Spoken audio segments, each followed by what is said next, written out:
Las vacunas son vitales para poner punto final a esta pandemia de COVID-19. Sin embargo, cada día que pasa a nivel mundial, crece la brecha de los países que han comprado millones de dosis y de aquellos que solo pueden acceder a cuentagotas. Pero esta inequidad también se observa al interior de los territorios. 68% de los campamentos de refugiados se encuentran en países en desarrollo y no todos incluyen a esta población dentro de sus planes de vacunación. Pero lo que sí contemplan es vacunar en zonas remotas que imponen enormes desafíos adicionales.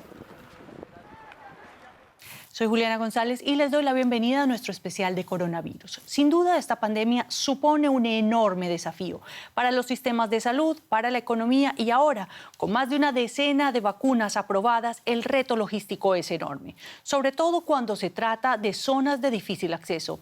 Este es el caso del Pacífico colombiano.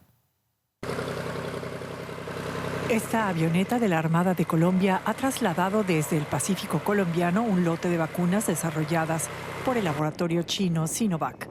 En total, Colombia acordó con la compañía china la compra de 7,5 millones de dosis. Este lote ha sido custodiado por efectivos militares por mar y aire y será llevado a una de las comunidades más apartadas del país. Hoy, Armada de Colombia brindó seguridad y transporte a las primeras vacunas para el COVID-19 en el litoral San Juan. El movimiento se hizo en unidades aeronavales desde Quibdó hasta Juanchaco, donde unidades de superficie Armada de Colombia brindaron ese transporte por el mar Pacífico hasta llegar a las bocas del río San Juan. El clima, las dificultades de acceso y los trámites mismos hacen la llegada de las vacunas un gran desafío. Son transportadas a través del río San Juan, un caudaloso río que cruza una región selvática tropical que ha sufrido una gran conflictividad y violencia durante las últimas décadas. Grupos criminales se disputan el control territorial, sobre todo de canales fluviales como este, que es clave para el tráfico de armas y de droga hacia el Pacífico y Centroamérica. A nosotros hace muy dispendioso traer las vacunas de Quibdó, nuestra capital, hasta el litoral de San Juan. La verdad que es muy arduo esa labor. Hace más de 15 días estamos en esto.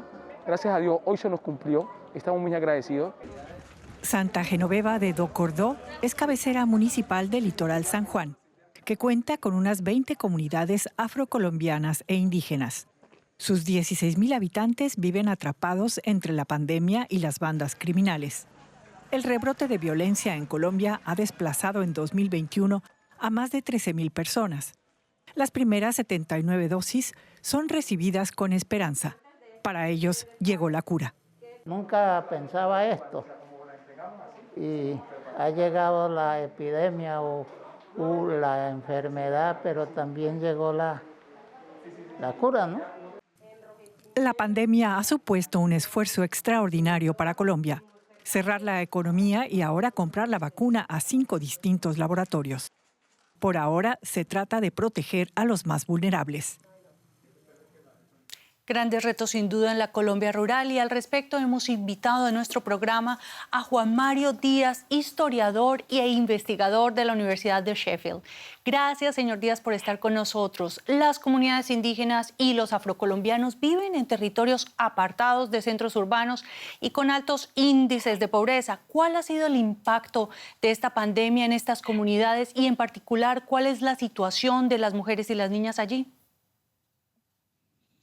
Bien, lo primero que habría que decir es que el impacto negativo de la pandemia sobre las comunidades afrocolombianas e indígenas del Pacífico no es nuevo, es un problema histórico, estructural, que tiene que ver con el abandono del Estado, el abandono del Estado a estas regiones.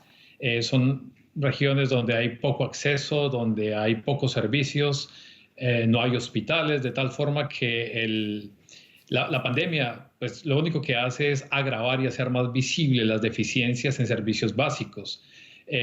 Para estas comunidades, para muchas de estas comunidades, la única cara del Estado es el ejército cuando llega y no siempre es sinónimo de seguridad. Entonces, aquí hay un problema muy estructural, es un problema histórico y era uno de los puntos pues, de manera clara el proceso de paz nos permitía imaginar o al menos soñar con la posibilidad de que estas brechas inmensas entre el mundo rural y el mundo urbano en Colombia se pudieran cerrar.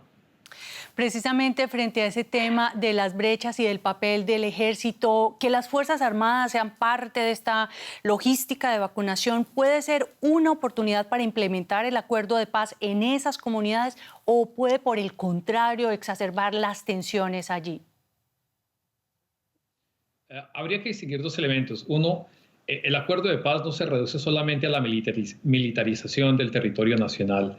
El acuerdo de paz era un acuerdo comprensivo que implicaba cambios radicales a nivel de reforma agraria, de participación política, de proyectos de desarrollo comunitario, de integración del país, de integración de lo rural con lo urbano, de tal forma que es mucho más amplio y se hizo un trabajo muy grande en el cual participaron cientos de comunidades en 170 municipios para identificar cuáles eran esas necesidades más acuciantes, de tal forma que el proceso de paz era un proceso para generar una transformación pacífica de estos problemas sociales. La presencia del Estado, ciertamente uno de los problemas de la no implementación del acuerdo de paz, y este es el segundo punto, es que una vez que se firma el acuerdo de paz con las FARC era básicamente un poder territorial. Al desmovilizarse las FARC y al no tomar el Estado control sobre los territorios, pues quedan los territorios en manos de diferentes grupos, bandas criminales, disidencias de la guerrilla, de tal forma que la presencia del ejército puede ser depende bajo qué condiciones se haga, pero en algunos casos puede ser un aspecto agravante, en otros puede ser pues indicativo de que además, es interesante que para movilizar estas vacunas se necesite todo un escuadrón del ejército, lo cual indica usted cuál es el nivel de inseguridad en el que viven estas personas. Es decir, la presencia del ejército y su capacidad para representar el Estado depende de las circunstancias que rodean esta presencia. No es en sí un factor positivo. Es una situación complicada, pero entonces la pandemia podría complicar aún más esta situación de poner orden en esa región de Colombia. Hay elementos estructurales que necesitan ser o que están esperando todavía ser atendidos por parte del gobierno central y también de parte de los gobiernos regionales y locales. Hay problemas de índole administrativa. La corrupción durante esta pandemia, la corrupción en Colombia se ha hecho mucho más evidente. Hay muchísimos casos de corrupción, muchos más que anteriormente. También hay cierta desconfianza con el sistema de justicia en este momento en Colombia por diferentes circunstancias, que este no es el momento para discutirlas.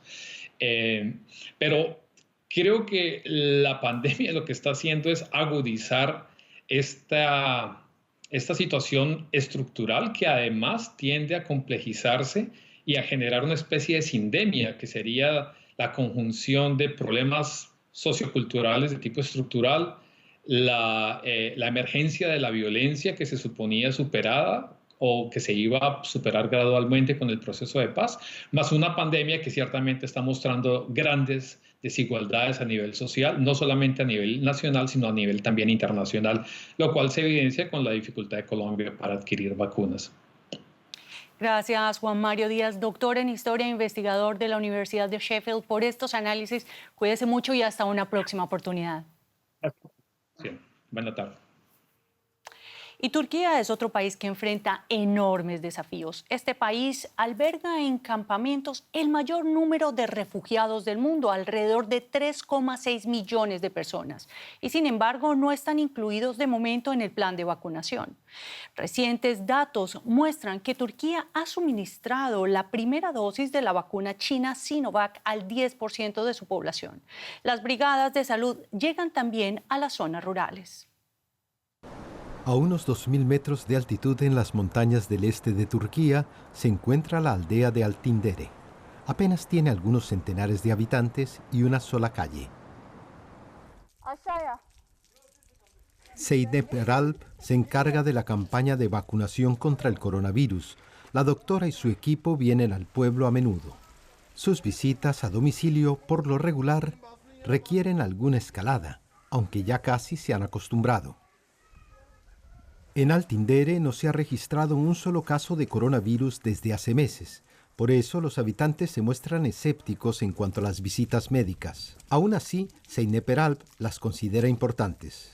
En los pueblos la gente convive de cerca, así que si se da una infección se extiende muy rápidamente. Además, a muchos no les gusta trasladarse hasta hospitales en otras localidades. Por eso tenemos que venir nosotros. Ali Keser está recibiendo la segunda dosis de la vacuna. Cuando el equipo médico lo visitó por primera vez, hace unas semanas, casi los echó de su casa. Al principio tenía miedo. En la aldea algunos decían que los médicos vienen a matar a las personas mayores, que los ancianos se están muriendo debido a las vacunas. Zeynep Eralp es consciente de que circulan muchas informaciones falsas. Ella y su equipo les cuentan a los pacientes que ellos mismos se han vacunado, también sus abuelos. Un argumento que no convence a todos, pero sí a Ali Keser. Hace poco el gobierno turco relajó las estrictas medidas contra el coronavirus. Los restaurantes abrieron de nuevo y la gente empezó a salir, también en ciudades de riesgo como Estambul. Se suponía que la rápida campaña de vacunación permitiría la reapertura, aunque parece que los esfuerzos empiezan a flaquear. En un principio el gobierno prometió que en mayo habría vacunado ya el 60% de la población. Ahora dice que será en otoño. En Altindere, Zeynep Eralp y su equipo administran las últimas vacunas del día. El camino de regreso al auto se convierte en una nueva aventura.